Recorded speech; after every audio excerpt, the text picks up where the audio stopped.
Surprise billing, hospital and insurance company competition, price transparency, health industry lobbying, drug pricing. These are all critically important topics that need more reasoned, data-driven debate and less bloviating and self-interest. But where can we find the unbiased answers to help ground and inform us? Our guest today is Yale professor Zack Cooper, whose research on these very topics is helping clear the fog and leading to surprising results, including the No Surprises Act. Welcome to CareTalk, America's home for incisive debate about healthcare business and policy. I'm David Williams, president of Health Business Group. And I'm John Driscoll, the president of Walgreens Health. Are you the kind of person who just can't get enough CareTalk? Well, I have good news for you, actually good newsletter. The CareTalk newsletter goes deeper into topics covered on the show. It provides a convenient and reliable way to stay informed on the must-know happenings in healthcare business policy and innovation. Click the link in the description to subscribe. David, can we please get to the conversation with Professor Cooper? Zack, welcome. Thank you. I like the intro. Everything except I can give you the facts. The bloviating, I think that's like my specialty. So I'm afraid to, I don't want to get your audience hopes up. We're gonna do a little bit of that. But Zack, this no surprises billing thing, I never thought there would be progress on that. I mean, that's kind of how. I mean, hospitals make a lot of money. I mean, there was an entire long Wall Street Journal article about hospitals putting people into bankruptcy, even in the state of Connecticut, if you recall, a few years ago. And what's going on with this no surprise billing stuff? And what did you find? And how did it actually turn into law?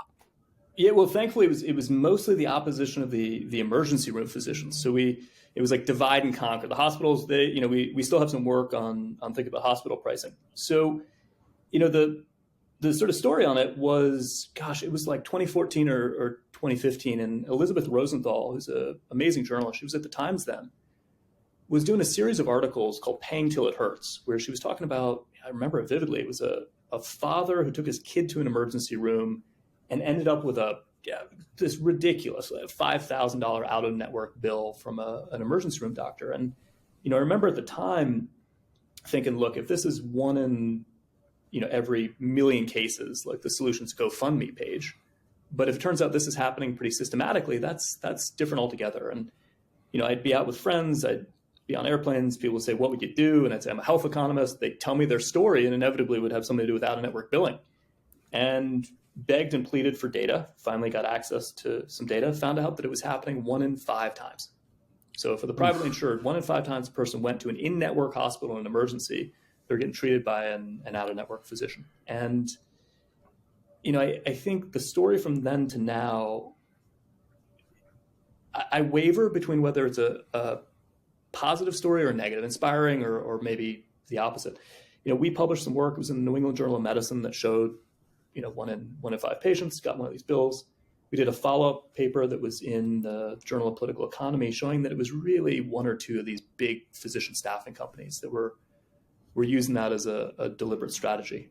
Now that I say it, I'm probably going to get sued again. I'm not their favorite person. Go anymore. for it. But yeah, no, exactly. Thank you. As the person not paying my legal fee. No, and the paper got a lot of traction. So it was the lead story on the front page of the Times, and Lamar Alexander was really taken by the issue, and I think he.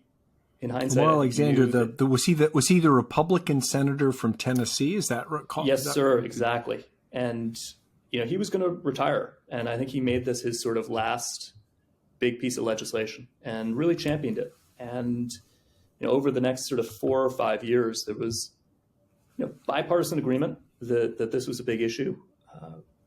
Got to the point where it was inches from passing, and it actually got blocked at the 11th hour by a member of Congress who I think made a mistake in blocking it. And then a year later, it came back and got signed into law by President Trump in 2021, off to the races in 2022.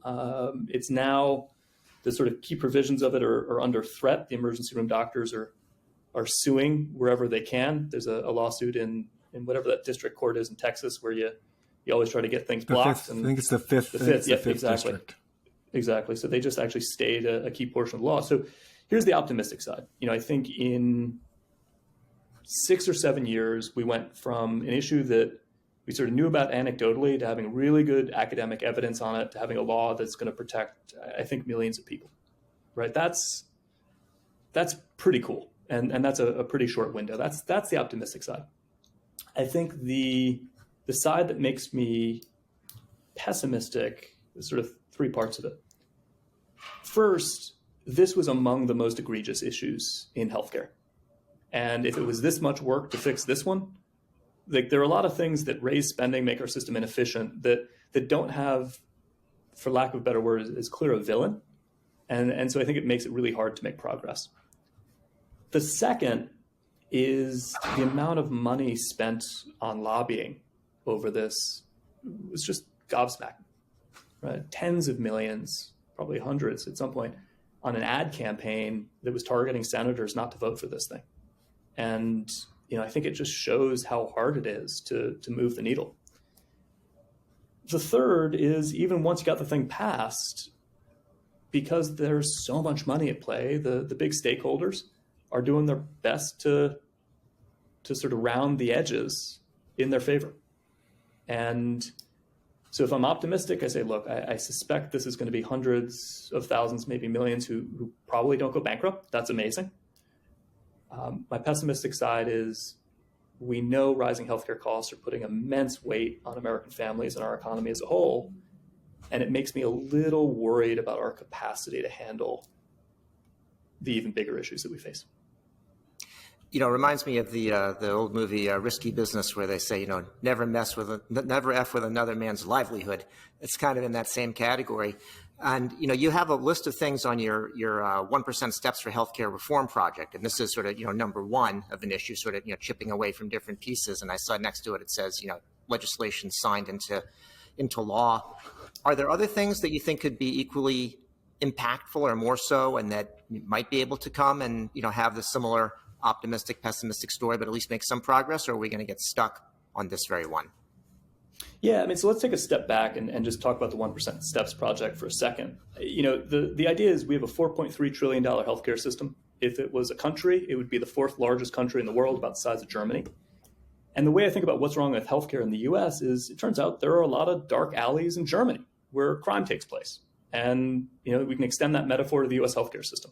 There are just a lot of dark alleys, and maybe it's not criminal, but certainly unethical behavior that isn't good for anybody. And the idea was, nobody writes country music songs about incrementalism, but I actually think the way we fix things is just step by step. Like, I don't think there are single reforms that are going to lower health spending in the US by 10%. But what we do know how to do is fix these small bits, or at least identify them. And then hopefully we can play whack-a-mole. I think there are lots of examples. One, obvious one is just what happens in dialysis, in the dialysis industry. I think that's an industry that I think we can charitably say is maybe not working exclusively for the interests of patients. And a good example is, there's a big chain that buys up lots of smaller chains, and when they do, you actually see organ transplantation rates go down, right? And that's because they have an economic interest in doing the dialysis, not seeing their patients get better with a transplant. I think that's right for policy intervention. Zach, it sounds like you might get sued. Zach, it sounds like you might get sued again if you keep going down that path. No, exactly. He's absolutely right, though. I mean, Michael Kinsley once famously wrote that what's deeply outrageous about what goes on in Washington is not what's illegal, but what happens legally in the clear that's unethical. And I think that what you're doing is absolutely on target in calling out the legal villains, which are not just driving healthcare outcomes the wrong direction, but having but being paid to do it. I mean, the incentives are all screwed up. And by the way, there are some really darn good country musics about incrementalism. They're generally about modest success in a relationship, which I identify with. But let's getting back on point. If you were to rank the villains, we've got, price gouging in the ER when your kid is sick and bleeding out. And then you've got the dialysis folks. Who else is on the Zack Cooper enemies of the people list for outrageous healthcare behavior. Yeah, as long as David agrees to start my car in the mornings, we'll definitely have this conversation. No, Exactly. So I don't think there's, frankly, anybody who's got a monopoly on virtue or a monopoly on vice. I think in terms of dollars, there's a reason I look at the hospital industry, and it isn't because they're necessarily doing, I think, the worst stuff, but it's the biggest chunk of healthcare spending. And I just think about some of the pricing patterns there, and what happens, how the industry's gotten consolidated in a system where we rely on hospitals and insurers bargaining over prices. When one party's just got lots of market power, that's not a recipe for success. Zooming back out, I think the big issue in the U.S. as a whole is actually one of politics. I'll keep coming back to it. And the reason I say that is there's no constituency for efficiency in the U.S., right? There's a constituency for the insurance constituency, for diabetics, for cancer patients, certain doctors groups. There's nobody who's sort of out there saying, look, we need a healthcare system that's more efficient.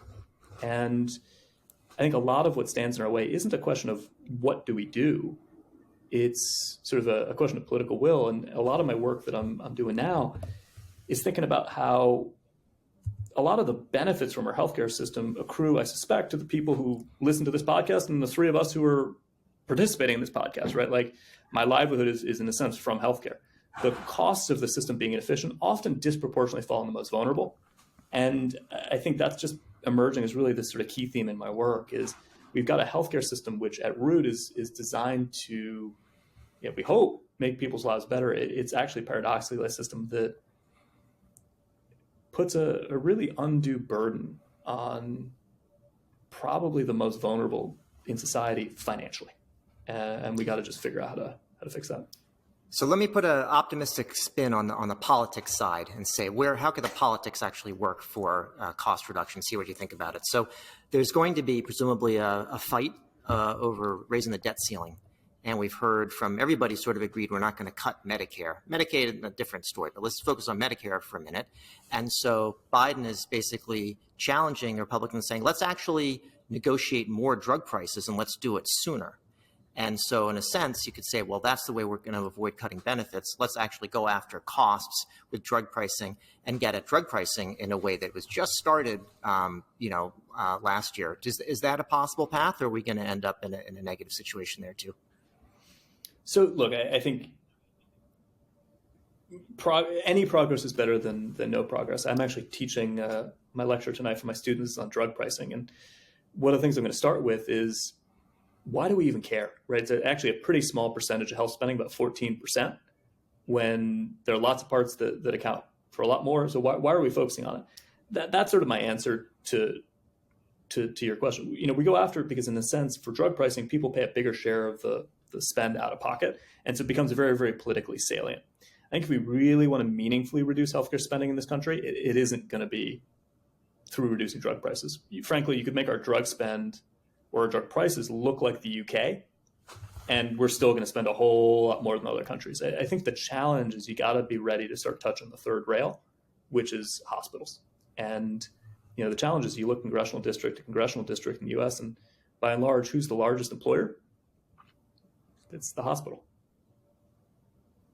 So do you don't think that there's juice that's where you'd go? Because to take the side of the hospitals, they're losing money, more money than they've ever lost before. They were the heroes of COVID. Rural hospitals are closing at an alarming clip, particularly in areas where if the hospital closes, the care goes away. Would be the